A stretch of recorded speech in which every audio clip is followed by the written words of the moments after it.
late. I'm not late. I'm not late. I swear I'm not late. I am not late. I'm not late. I did not quit after the first one, so I am not late.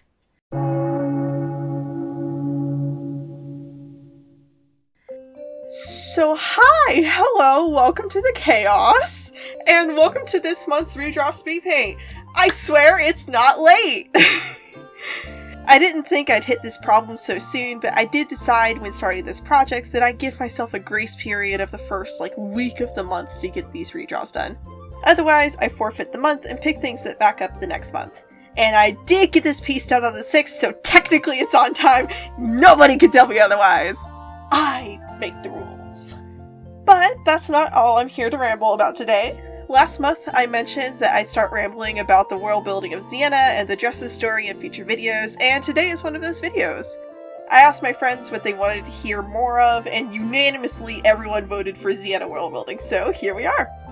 Zienna, at its core, is a world full of furries, fashion, and fun.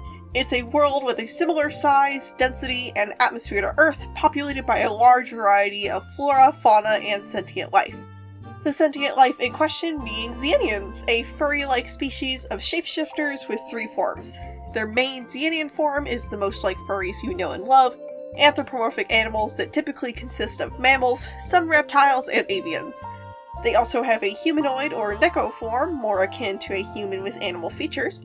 And finally, they have a feral form, most like the real animal counterparts here on Earth.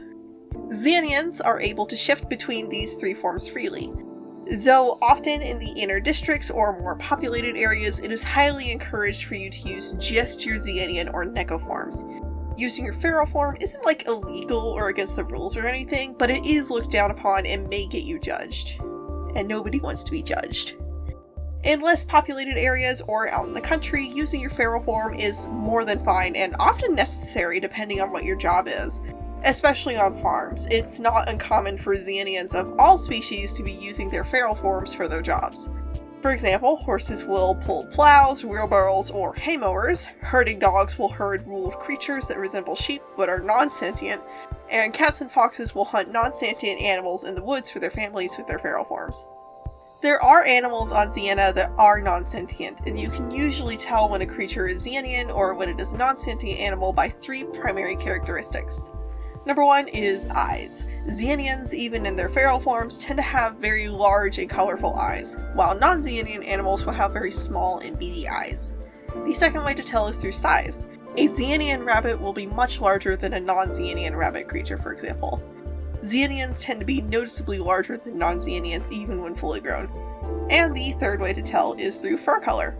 See, Ziennians are typically very brightly colored, with saturated, bright, quote-unquote non-natural colors like blue, pink, purple, the like. Now it's not impossible to be more naturally colored, like with Nikki here. She's what you would expect a typical fennec fox to be colored, but it's not exactly terribly common either. You are much more likely to be unnaturally colored as a Ziennian than you are to have natural colors, even if it's just a little bit of unnatural color, like with Rosa here. The only exception to this are the avian Ziennians, who can just do whatever the crap their genetics want. They are tied to no rules. Birds of paradise are already brightly colored IRL anyway, peace and love. Something else really fun about Ziennians is that interspecies families are super common. Granted, they tend to stay within genetic families, i.e. it's not very common for a canine and an avian to be partners, but it's not impossible either. Ziennian genetics tend to be very fluid, making it very easy for families to form in seemingly unlikely scenarios. Like with Jolene and Quinn from my main Dimension Guardian story and their son Hudson. Jolene being a lop rabbit and Quinn being a winged fox, their son ends up being like a winged fox-rabbit hybrid. He's a little guy. So that's a lot of rambling about Ziennians as a species, but what about their world? Zienna is estimated by scholars to be much older than most of the Earths in their immediate vicinity. And by immediate vicinity, I mean nearby dimensions that are relatively easy enough to make contact with or send probes to. Most Ziennian scholars even believe the theory that Zienna is a post-apocalyptic Earth, and that's why not only are Ziennians so similar as species to most animals on Earth, but also why Ziennians were able to advance technologically so quickly.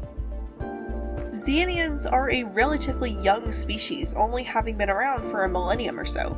So the fact that they were able to advance technologically so quickly is quite remarkable, but makes more sense if scholarly theories about Zienna being a post-apocalyptic Earth are correct. Are the theories correct? I don't know, man. I'm making up numbers and fixing math as I go. None of this is consistent to be so real. There are admittedly a lot of world-building things that I've been tossing ideas around on for years now and haven't really fully committed to anything.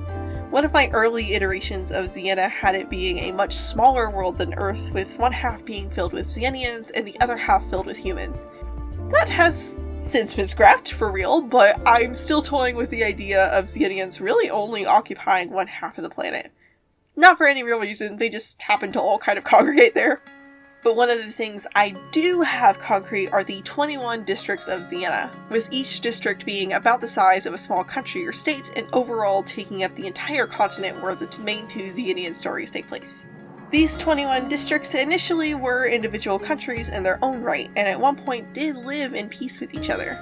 But King Ardmund of Sponia, later to be District 21, began conquering nearby countries and taking that land for himself. Soon he spread out further and further, taking his conquest across the continent.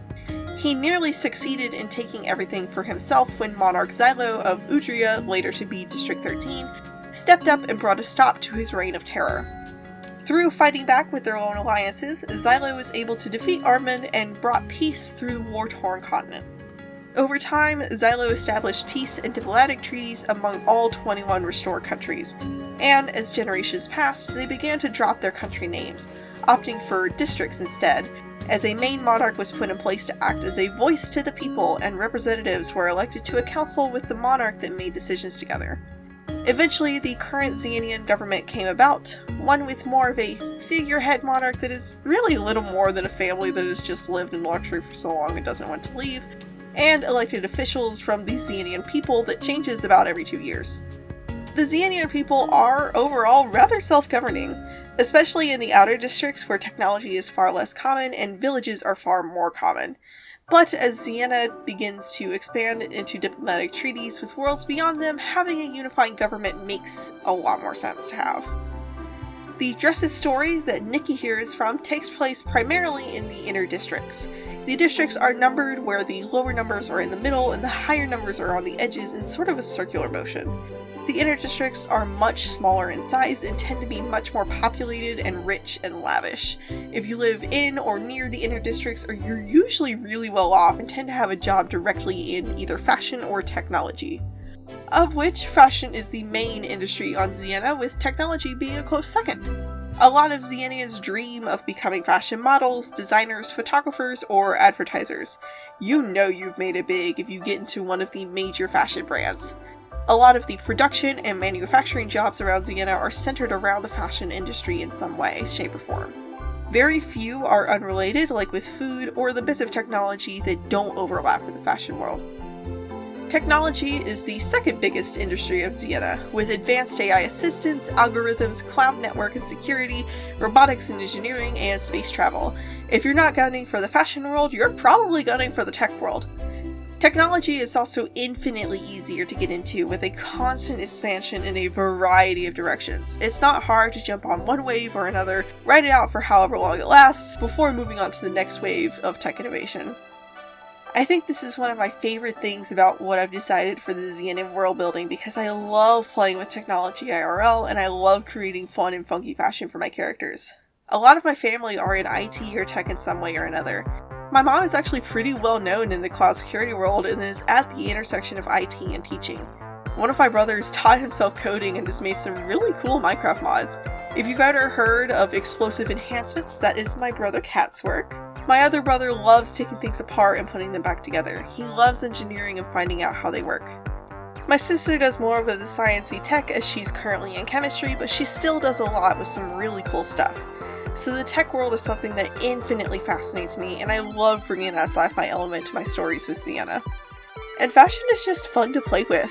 I love taking these bright, fun, and funky characters and seeing what I can do to make outfits that just make sense for them. It's a fun challenge, always has been. And I love just a blatant excuse to play with it. I play dress up with fictional characters and I love it. But I think that's enough sappy rambling from me for today. Let's take a look at the final redraw for this month, shall we?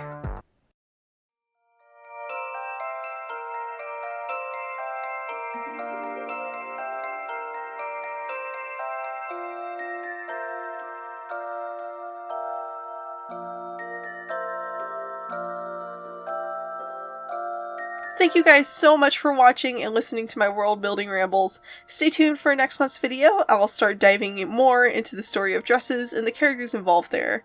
And if you have any questions, ask away. I'd love to do a Q&A with one of these videos at some point. Thanks for coming to the chaos. Bye!